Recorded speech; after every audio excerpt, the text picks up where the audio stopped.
நிறைய விஷயத்த மனசுக்குள்ள வச்சுக்கிற ஆளா நீங்க. அப்போ இந்த ஒரு தப்பை மட்டும் தயவு செஞ்சு உங்களோட லைஃப்ல பண்ணிடாதீங்க. ஒரு ஊரில் வாழ்ந்த ஒரு அழகான கிளிக்கு ஒரு டிஃப்ரெண்டான பழக்கம் ஒன்று இருந்துச்சு. அது என்னன்னா, தினமும் அந்த கிளி அதோட வாழ்க்கையில் நடக்கிற நல்ல விஷயங்கள், கெட்ட விஷயங்கள், இது எல்லாத்தையுமே சின்ன சின்ன கற்கள் எழுதி அதை சேமிச்சுக்கிட்டே வந்துச்சு.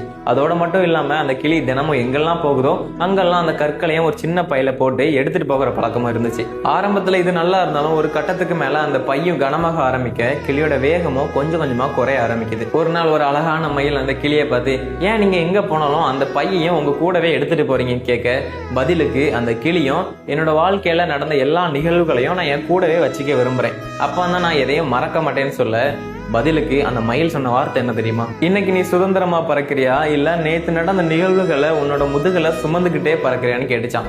அப்போ அந்த கிளிக்கு மயில் சொன்னது எதுவுமே புரியாம அங்க இருந்து பறந்து போயிட்டான். நாட்கள் கடக்க கடக்க அந்த கிளியோட பை இன்னும் கனமாகி ஒரு கட்டத்துக்கு மேல அந்த கிளியால பறக்க முடியாம ஃபைனலாக அந்த பையை தூக்க கூட தெம்பு இல்லாமல் இறந்து போகுது. அன்னைக்கு நைட் அந்த மயில் அந்த கிளியோட உடம்பை பார்த்து, நீ எல்லாத்தையும் சுமக்க முயற்சி பண்ணியே தவிர வாழ முயற்சி பண்ணலையேன்னு சொல்லிச்சான். இந்த கதையில் வர மாதிரி தான் நம்மள நிறைய பேரும் தினமும் நம்மளோட வாழ்க்கையில் நடந்த நல்ல விஷயங்களையும் கெட்ட விஷயங்களையும் மனசுக்குள்ளே சுமந்துக்கிட்டே இருக்கும். ஆனால் கடந்து போகிறதான வாழ்க்கை. நேற்று நடந்ததை நம்மளால் மாற்ற முடியாது, ஆனால் இன்னைக்கான நாளை நாம் நினச்சா மாற்றலாம். அதனால் மனசுக்குள்ளே இருக்கிறத மறக்க ஆரம்பிச்சுட்டு தினமும் புதுசாக ஸ்டார்ட் பண்ணுங்கள்.